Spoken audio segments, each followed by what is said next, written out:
नमस्कार दोस्तों, मैं Lalita Agarwal PSSM blessings audio team Kolkata से बोल रही हूँ। पिछले ऑडियो में हमने जाना कि लिखते समय उनकी ऊर्जा का स्वरूप क्या होता है। ऑडियो नंबर 167 में हम आगे की घटनाओं को जानते हैं। वह बताते हैं,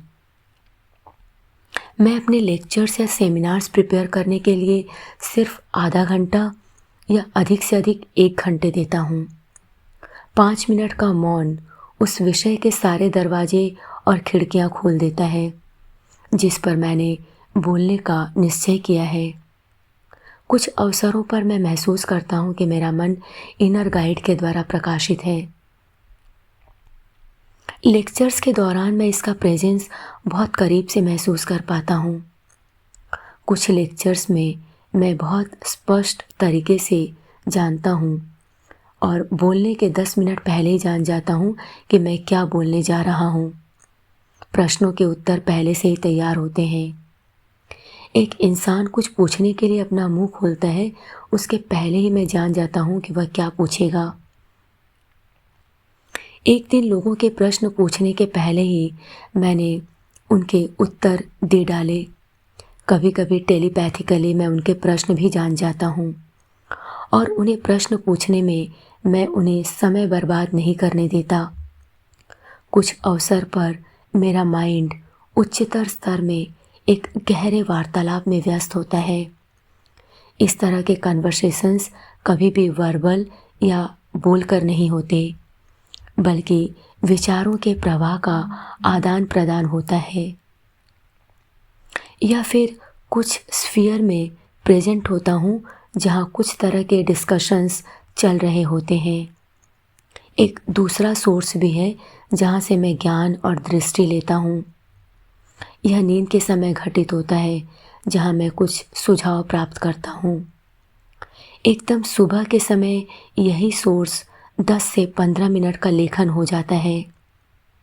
कभी कभी मैं जो सुनता हूँ वह प्रत्यक्ष होता है, बाकी आवरण से ढका होता है और कुछ हिंट्स होते हैं। इस तरह के क्षणों से संपर्क इतना घनीभूत होता है कि हृदय में संग्रहित विचारों को खत्म करने के लिए मैं 10 से 15 घंटे लिखता हूँ। कुछ अवसर पर मुझे मेंटल बॉडी से या महान अस्तित्वशील संतों के स्फीयर से कांटेक्ट करने के अनुभव भी हुए हैं। उनका माइंड प्राय एक खुली किताब की तरह है जिसमें आपको अपने बहुत सारे प्रश्नों के उत्तर मिल जाते हैं। या कभी कभी आपको चेतावनी भी मिलती है कि आपने जिससे कांटेक्ट किया है उसे रिवील न करें। एक दूसरा सोर्स भी है जो बहुत पावरफुल है। मैं इसे अपना कोर कह सकता हूँ। कभी कभी मैं अपने कोर को कांटेक्ट करता हूँ और इससे ज्वालामुखी अग्नि को रिलीज करता हूँ। एनर्जी रिलीज का यह काम मेरे साथ महीनों तक चलता है। इस जन्म में, इस अवतार में मैं देख पाता हूँ कि भविष्य के जीवन में इंसानियत की महानतम सेवाओं के लिए मुझे अपने पैरों पर खड़ा होना ही होगा। अभी तक मुझे किसी भी मास्टर, स्पिरिट या एंटिटी द्वारा डिक्टेट नहीं किया गया है। मैं उन्हें दूर रखने की कोशिश करता हूँ ताकि मेरे काम में किसी भी तरह का हस्तक्षेप नहीं हो। मैं स्वयं अपने पैरों पर खड़ा होना चाहता हूँ और मास्टरी तक पहुँचना चाहता हूँ। वे जो भी सहायता मुझे देते हैं मैं उसकी प्रशंसा करता हूँ, लेकिन मैं महसूस करता हूँ कि उनका समय और उनकी ऊर्जा को बर्बाद करने का मेरे पास कोई अधिकार नहीं है और मुझे अपनी आंतरिक अनिवार्य दैवीयता पर भरोसा करना है। कुछ खास अवसरों पर मेरे सिर के चारों तरफ इलेक्ट्रिकल फील्ड बहुत टेंस या घनीभूत हो जाता है, विशेषकर जब मैं दर्शकों के कुछ प्रश्नों के उत्तर दे रहा होता हूँ। मुझे यह पहली बार तब रियलाइज़ हुआ जब 1980 में मैं प्रिटोरिया, साउथ अफ्रीका में था। 1985 में ब्राज़ीलिया में और 1986 में ज्यूरिख में। जब मेरे सामने डेंजरस या ट्रिकी क्वेश्चंस रखे जाते हैं तब मैं ग्रेटर स्टिमुलेशन को रिसीव करता हूँ। कभी कभी एक प्रश्न खत्म होने के पहले ही उसका आंसर मेरे दिमाग में तैयार हो जाता है। इससे कई लोगों को सरप्राइज़ और शॉक भी होता है और इन क्षणों में मुझे अपार हर्ष होता है।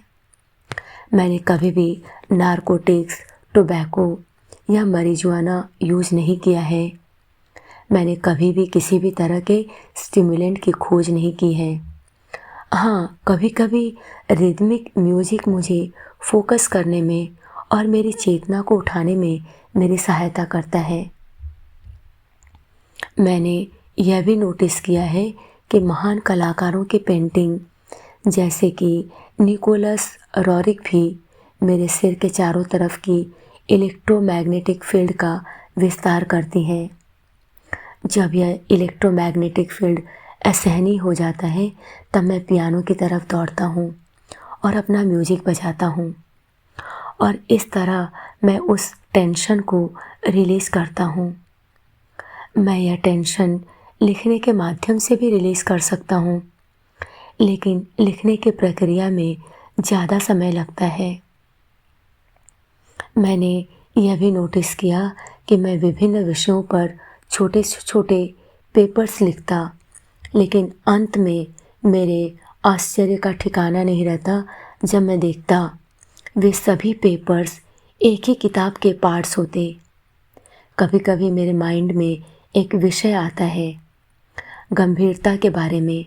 मैं इसे लिखता हूँ और बाद में मैं देखता हूँ कि यह एक अप्रकाशित चैप्टर में बिल्कुल फिट बैठ रहा है जो पब्लिश्ड होने के लिए तैयार है। इसलिए मेरा मेंटल कंप्यूटर जानता है कि चीज़ों को कंप्लीट बनाने के लिए मुझे क्या लिखने की आवश्यकता है। जब एक किताब तैयार हो जाती है तो मैं मैन्युस्क्रिप्ट को अपने हाथ में लेता हूँ और फील करता हूँ कि यह कंप्लीट है या नहीं। जब मैं फील करता हूँ कि यह कंप्लीट नहीं है तो मैं इसे पढ़ना शुरू करता हूँ। कभी कभी मुझे गैप्स, कन्फ्यूज्ड एक्सप्लेनेशंस, टाइपिंग की गलतियाँ, यहाँ तक कि खोए हुए फ़ोटोग्राफ्स मिलते हैं। मैं अपनी तरफ से पूरी कोशिश करता हूँ। उसके बाद मैं इसे हाथ में लेकर फिर मापता हूँ। जब मैं महसूस करता हूँ कि यह कंप्लीट है, मैं इसे अपनी मंजिल से मिलने के लिए छोड़ देता हूँ। कभी कभी लोगों को आश्चर्य होता है कि मैं वो किताबें पढ़ना क्यों पसंद करता हूँ जो पूरी तरह मेरे विश्वास या ज्ञान के विरुद्ध हैं। कारण यह है कि मैं उन्हें कुत्तों की तरह यूज़ करता हूँ जो मेरे माइंड के कमरों से सोई हुई प्रेरणा को निकाल लाते हैं।